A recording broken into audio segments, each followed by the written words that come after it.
이 세상에 하나님이 보내주신 수많은 인류 가운데 참으로 특별하고 탁월한 사람들이 역사 속에 종종 등장합니다.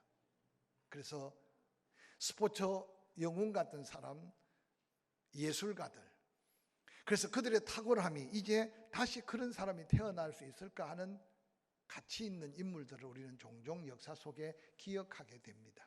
오늘 저는 그 중에 천재적인 작곡가 베토벤을 잠깐 소개하려고 합니다. 그는 네덜란드와 프랑스와 가까운 접경에 있는 라인강 부근 보온에서 태어났습니다. 특별히 프랑스 계몽주의가 엄청난 자유평등 박애의 이념을 뿌리내리고 있을 때 베토벤은 그런 정신에 마음이 사로잡혔습니다. 그가 작품 가운데 남긴 특별히 교향곡 3번, 처음에 그 이름이 보나파르트 교향곡이라는 이름으로 불려졌습니다. 바로 당시 나폴레옹을 바라보면서 베토벤이 엄청난 감동을 받고 이 교향곡 3번을 쓸 때 베토벤에게 헌정하기 위해 베토벤의 본이 되는, 즉 성이 되는 보나파르트라는 이름으로 교향곡의 이름을 썼습니다. 그런데 어느 날 나폴레옹이 계속 이기고 이기면서 그가 황제의 자리에 앉게 되고 주변 국가들을 계속 침략하는 것을 보면서 베토벤이 뒤늦게 후회합니다. 그래서 보나파르트라는 이름을 삭제하고 지금은 베토벤 교향곡 3번은 영웅이란 이름으로 우리에게 알려지고 있습니다. 때로 한 사람을 존경하며 곡을 쓰기도 하고 노래하기도 합니다. 성경에는 또한 애달픈 노래를 소개하는데 사사기 11장에 보면 당시에 입다라고 하는 사사가 하나님께 부름받고 암몬 족속과의 엄청난 전쟁 일전을 치를 때 아마 입다는 엄청난 두려움이 사로잡힌 것 같습니다. 그래서 하나님 앞에 기도하기를, 하나님, 저 암몬 자손을 내 손에 붙여 이기게 하신다면 내가 하나님 앞에 서원하며 기도하기는 그 성전보를 알릴 때 내 집에서 가장 먼저 나에게 환영하는 자를 번제로 드리겠습니다. 어떻든 서원에 대해서 평가할 수는 없지만 그러고는 입다는 암몬 자손을 쳐부쉈고 그 성전보를 가지고 돌아올 때 자기 집 대문 앞에 가장 먼저 박차고 아버지를 맞이한 사람은 무남동녀 그 딸이 춤추고 찬양하고 노래하며 아버지를 맞이하게 됩니다. 그때 입다의 마음은 찢어질 듯 했고 그 아버지의 서원을 알게 된 그 딸은 2달 동안 시간을 받아서 뒷동산에 올라가 애곡하며 노래하며 일생을 정리하고 후세대에 많은 딸들이 그 입다의 딸의 죽음을 애곡했던 한 애달픈 슬픈 노래도 성경에 기록되고 있습니다.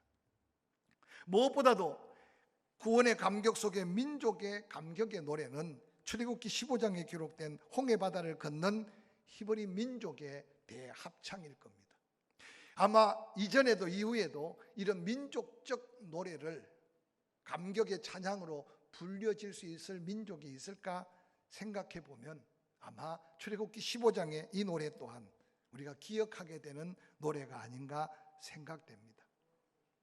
전 세계에서 하나님이 보호하사 우리나라 만세라고 부르는 민족적 찬송 같은 애국가가 있는 나라가 그리 많지 않은 이때 요즘 이 민족이 부르는 노래는 무엇이며 여러분의 입에 불려지고 있는 노래는 어떤 노래입니까? 요즘에 많은 사람들이 너무 살기가 힘드니까 이전에 향수에 젖어 있던 트롯이라고 하는 대중가요가 지금 많은 사람들에게 엄청난 해오리 바람을 일으킵니다. 그래서 방송사마다 지금 앞다투어서 트롯에 대한 노래들로 경연을 하는데 저도 가끔 보다 보면 왜 꼬매들이 그렇게 노래를 잘하는지 또 애들부터 어른까지 지금 모두가 다 이전에 배고프고 힘들고 어려웠던 시절에 불렀던 그 노래가 다시 작은 위로가 되듯이 입술에 흥얼거리면서 최근에 소크라테스한테까지 묻는 이 시대가 우리가 살고 있는 시대입니다. 근데 그 노래가 과연 우리가 불러야 하며 모두가 불러야 될 노래일까라고 생각해 보면 성탄을 앞둔 우리가 첫 번 성탄절에 울려 퍼졌던 하늘의 감격스러운 그 노래를 다시 한번 기억하고, 하늘의 천군과 수많은 천사들을 통해 불렀던 그 첫 번 성탄의 하나님 영광을 위해 불렀던 그 노래를 왜 누가복음에 기록하고 우리에게 다시 들려주고, 또한 이 암울한 성탄을 맞이하는 우리에게 이 노래가 주는 영적 도전과 의미는 무엇일까 한번 생각해 가면서, 혹시 잃어버린 감격이 있다면 다시 되찾고, 우리 입술로 하나님 앞에 감격하며 노래해야 될 찬양을 잃어버렸다면 다시 회복해 가면서 먼저 우리 안에 메리 크리스마스가 임하기를 주의 이름으로 간절히 축원합니다. 타임머신을 타고 첫 번 성탄절로 한번 가볼까요? 베들레헴 들판에 추위를 무릅쓰고 자기 양떼를 지켜던 목자들에게 너무나 황홀한 주의 임재가 영광 가운데 나타났습니다. 그 찬란한 빛, 그들은 두려움에 부들부들 떨고 무서워합니다. 그때 천사들이 목자들에게 외쳤던 음성은 두려워 말고 무서워하지 말아라. 보라, 내가 온 백성에게 미칠 큰 기쁨의 좋은 소식을 너희에게 전한다. 오늘날 예언되고 약속된 다윗의 동네에 너희를 위하여 메시아 그리스도 구주가 나셨다. 바로 그분이 메시아 그리스도 주가 되신다. 너희가 가봐라, 강보에 쌓여 구유에 누인 아기를 보게 될 것인데 이것이 바로 내가 말한 증거고 표적이 될 것이라고 말했습니다. 천사들의 이 큰 기쁜 소식의 선포가 끝나자마자 갑자기 호련히 수많은 천군과 그의 천사들이 함께 하나님을 찬양합니다. 새벽송 때마다 외쳤던 지극히 높은 곳에서는 하나님께 영광이요, 땅에서는 하나님의 기뻐하신 사람들 중에 평화로다 라고 하는 엄청난 찬양이었습니다. 그 찬양의 멜로디, 그 찬양의 하모니, 그 찬양의 어떤 엄청난 역사는 눈에 보이지 않지만 그 찬양의 가사를 목자들이 듣고 오늘 성경에 기록되어 다시 우리에게 그 가사를 듣게 하신 이 찬양이 가장 첫 번째 성탄에 가장 먼저 하늘 문이 열리면서 하늘의 천군과 천사를 통해 외쳤던 첫 번 크리스마스 찬양이었습니다. 하늘의 수많은 천군과 그 천사들이 불렀던 찬양, 고요한 베들레헴 밤하늘에 온 세상에 울려 퍼져야 할 이 찬양이 바로 첫 번 아름다운 찬양이었습니다. 본문 누가복음 2장 13절 14절은 분명히 기록합니다. 호련히 수많은 천군이 그 천사들과 함께 하나님을 찬송합니다. 지극히 높은 곳에서는 하나님께 영광입니다. 땅에서는 하나님의 기뻐하신 사람들 중에 평화입니다 라는 찬양이었습니다. 오늘 이 천상의 아름다운 찬양은 성탄으로 오신 예수 그리스도의 탄생의 의미를, 탄생의 감격을, 탄생의 은혜를 온 세상에 선포한 찬양이었습니다. 그 첫 번째는 하나님의 영광이 되는 성탄이었고, 두 번째는 땅에서 하나님이 기뻐하신 사람들 중에 하늘의 평화가 심령의 평안으로 임하는 놀라운 축복의 역사였습니다. 성탄으로 오신 예수 그리스도 탄생이 그럼 어찌하여 지극히 높은 곳에 하나님의 영광이 되었을까요? 그것은 바로 수없는 세기 전 예언된 말씀이 이제는 아련하게 잊혀져 갈 때, 놀랍게도 그 말씀대로 하나님의 약속대로 하나님은 응답의 역사가 바로 베들레헴 구유에 누워 있는 아기 예수였다는 사실입니다. 성탄의 메시지의 시작은 창세기 3장 15절에 내가 너로 여자의 원수가 되게 하고 너의 후손도 여자의 후손과 원수가 되게 하리니 여자의 후손은 내 머리를 상하게 할 것이요 너는 그의 발꿈치를 상하게 할 것이라고 하신 말씀.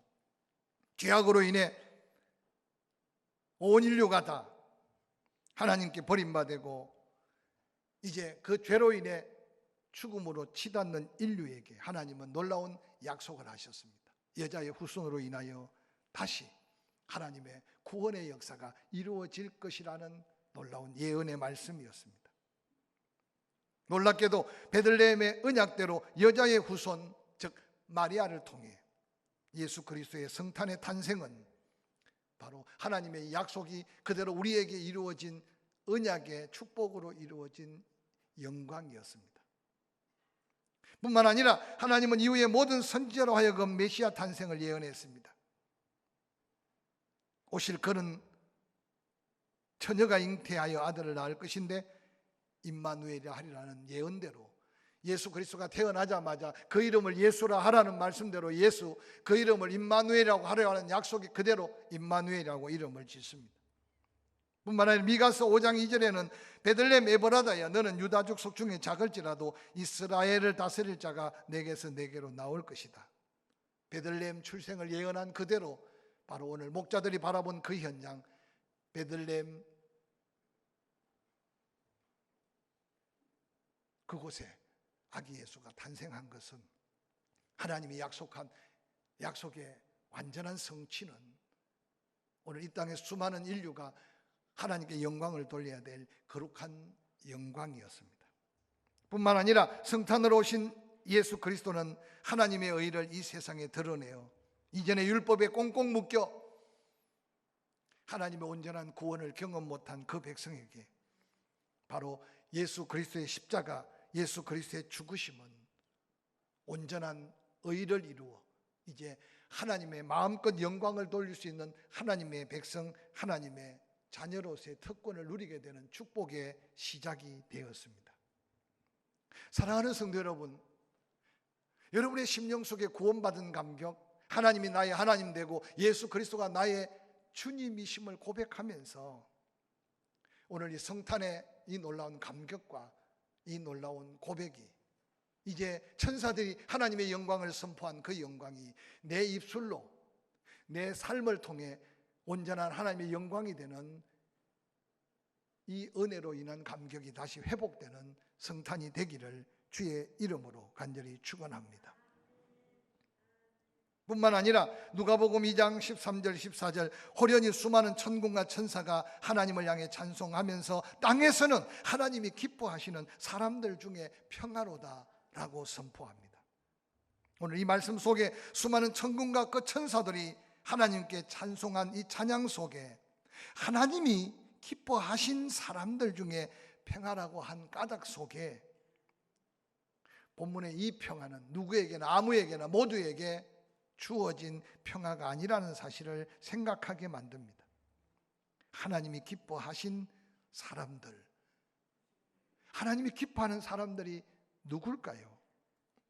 먼저 이 세상에 하나님이 기뻐하신 사람들이 있다는 사실을 성경은 분명하게 천사들의 찬양의 메시지로 증거해 주고 있습니다. 성탄으로 오실 예수 그리스도의 나심으로 하늘의 평화가 이 땅에 임하게 되는데 그것은 바로 무조건 아무에게나 온 인류에게 약속하신 것이 아니라 바로 조건이 있습니다. 하나님이 기뻐하신 사람들, 하나님이 기뻐하신 사람들. 이 말의 뜻은 성탄으로 오신 예수 그리스도를 통해 하나님께로부터 오는 이 놀라운 축복인 평화가 보편적인 세상의 평화가 아니라 바로 하나님이 기뻐하신 사람들, 그들에게 약속된 평화라는 사실입니다. 하나님이 누구를 기뻐하실까요? 사도 바울은 엄청난 구원의 감격을 경험하고 난 다음 에베소 성도들과 초대교회 성도들에게 에베소서 1장 4절 5절에 하나님의 자녀는 하나님의 택하심을 받은 자다, 하나님의 기뻐하신 뜻대로 예정하신 자들이다 라고 소개하고 있습니다. 하나님은 택하심을 받은 하나님의 자녀들을 기뻐하시고 하나님의 기뻐하신 뜻을 그의 자녀들을 통해 이루어 가시는 것이 바로 하나님의 기쁨이라고 말합니다. 요한복음 1장은 그 하나님의 자녀가 되는 특권을 소개합니다. 빛이 세상에 왔다. 그 빛은 생명이었다. 그런데 자기 백성들은 보내신 그를 영접하지 아니하였다. 그러면서 요한복음 1장 12절에 영접하는 자 곧 그 이름을 믿는 자는 하나님의 자녀가 되는 권세를 주셨다라고 말하고 있습니다. 모두를 위해 성탄의 예수 그리스도는 이 땅에 오셨습니다. 온 인류의 죄를 대속하기 위해 그분은 십자가를 달려 죽으셨습니다. 그러나 그를 믿고 영접하지 않으면 그 은혜는 모두의 은혜가 될 수 없다는 사실을 성경은 분명하게 증거해 주고 있습니다. 특별히 성탄으로 오신 예수 그리스도로 인하여 하나님의 기뻐하심을 입은 사람들 중에 그 평안은 예수 그리스도의 나심과 예수 그리스도의 죽으심으로 하나님과 원수되었던 인간과의 관계가 화목의 관계로 회복된 놀라운 평화가 바로 성탄의 평화라는 사실을 성경은 소개합니다. 아담의 범죄 이후 하나님과의 단절된 인간, 그것이 바로 원죄입니다. 그러므로 하나님의 은혜의 단절, 하나님의 평화의 단절. 그래서 구약시대에는 1년에 한 차례 속죄하기 위하여 지성소와 성소에 가로막혀 있는 휘장 때문에 대제사장이 속죄의 피를 가지고 1년에 한 차례 속죄제를 드렸습니다. 짐승의 피, 완전한 속죄가 아니었습니다. 그런데 예수 그리스도께서 성탄으로 오셔서 십자가를 지셨습니다. 그리고 물과 피를 다 쏟아서 온 인류의 죄를 대속할 만한 완전한 속죄제를 그분이 십자가에서 지내셨습니다. 테텔레스타이, 값을 다 지불했다. 그리고 마지막 운명하는 그 순간, 수없는 시절 속에 성전과 지성소를 가로막았던 휘장이 하늘로부터 아래로 찢어졌어. 이제 그 누구라도 예수 이름으로 하나님 앞에 당당히 나아가서 죄를 대속함을 받고 구속함을 받고 그 감격 속에 하늘의 평강을, 심령의 평안으로 누릴 수 있는 놀라운 은혜가 바로 하나님께 기뻐하심을 입은 성탄의 기쁨과 감격을 주신 하나님의 은혜입니다. 사랑하는 성도 여러분, 이 놀라운 감격을 다시 한번 메리 크리스마스를 외칠 때 우리 심령 기쁜 곳에서 솟아나는 기쁨이 되고 감사가 되고 찬양이 되고 고백이 될 수 있기를 주의 이름으로 간절히 축원합니다. 이 놀라운 하늘의 평안은 하나님이 기뻐하심을 입은 사람들 가운데 임하는데 심령에 임한다는 사실을 잊지 않으시길 바랍니다. 그래서 오신 성탄의 예수 이름을 임마누엘이라고 해라. 하나님이 그들과 함께 계신다. 지금 우리와 함께 계시는 임마누엘 하나님은 택함받은 구원받은 성도들에게 성령을 선물로 주셔서 그 성령이 우리 안에 내주하심으로 아무도 빼앗아 갈 수 없는 구원의 감격을 끊임없이 확정하고 확인하며 성령이 내 안에 능력으로 충만케 역사하시는 성령 하나님이 바로 임마누엘 하시는 하나님의 역사임을 잊지 않으시기를 주의 이름으로 간절히 축원합니다.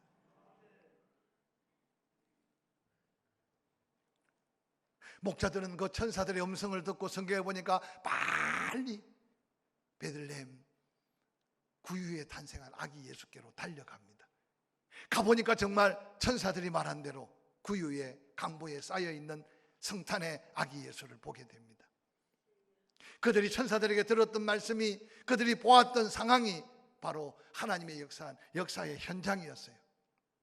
그들이 보고 듣고 또 그 현장에 탄생한 성탄의 아기 예수, 천사들이 전한 그 말을 그대로 전하는 복음의 증거는 모인 사람들에게 신기하고 놀라운 복음이 되었습니다. 그런데 이미 그 은혜를 미리 받은 마리아는 그 마음속 깊은 곳에 하나님의 은혜를 간직하고 감격하고 있는 모습을 성경 한 줄에 기록하고 있습니다. 세상이 거꾸로 퍼지고 우리 주변이 여러 가지 상황이 황량해질지라도 내가 구원받았다는 사건과 하나님이 나와 함께 한다는 이 은혜와 임마누엘 하신 그 놀라운 역사 속에 내 심령에 하나님의 영광, 내 심령에 하나님을 향한 감사가 식어지지 않는 믿음의 증거가 저와 여러분 안에 있기를 주의 이름으로 간절히 축원합니다. 이전에는 일본의 총칼 앞에서도 믿음을 지키기 위해 순교의 자리까지 갔어요. 이 땅의 공산주의의 삼엄한 핍박 속에서도 목숨 건 예배는 지속되었어요. 늘 강조하지만 특별히 우리의 선조들 동학 기독교는 교단이 완전히 폐쇄되고 교회들이 완전히 다 문이 걸어 잠김을 당하는 폐쇄가 되어도 우리의 선조들은 끝까지 믿음을 지켜서 오늘의 이 믿음을 우리에게 물려주셨어요. 늘 강조하지만 코로나19는 무서워할 게 아니고 조심해서 이겨야 돼요. 그 조심이 뭔지는 여러분 매스컴을 들어서 귀에 익히 못이 박이도록 알고 있을 거예요. 그런데 우리는 어느 날 하나님의 예배의 소중함의 가치보다 그 가치를 잃어버리는 순간 세상 속에 함께 밥을 먹고 세상 속에 흩어져 있으면서 어느 날 우리는 무방비 상태로 노출되어서는 안 된다는 사실을 세상 속에서 계속 깨달으시기를 주의 이름으로 간절히 축원합니다. 사랑하는 성도 여러분, 오늘 목자들의 그 감격, 목자들의 그 마음의 찬양이 내 심령에 식어지지 않도록 성탄을 앞둔 이 주일에 다시 한번 메리 크리스마스를 준비할 수 있기를 주의 이름으로 간절히 축원합니다. 목자들은 놀랍게도 오늘 누가복음 2장 20절에 그렇게 성탄의 아기 예수께 경배하고 난 다음 그들이 돌아가는 모습인데 20절에 그렇게 기록해요. 목자들은 자기들에게 이르던 바와 같이 듣고 본 그 모든 것으로 인하여 하나님께 다시 영광을 돌리고 첫 번 성탄에 하늘에 울려 퍼진 성탄 찬양은 천군과 천사들이 하나님께 영광의 찬양을 울려 퍼졌는데 이 땅에 가장 먼저 성탄의 감격으로 하나님께 영광의 찬양을 드렸던 자들이 바로 목자들이라고 누가복음에는 기록하고 있어요.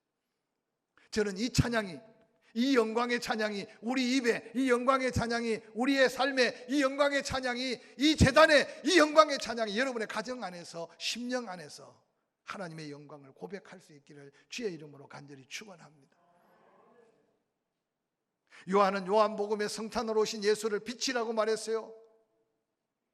그래서 믿음의 역사 속에 예수님은 너희가 세상의 빛이 되어야 된다고 말씀하고 있어요.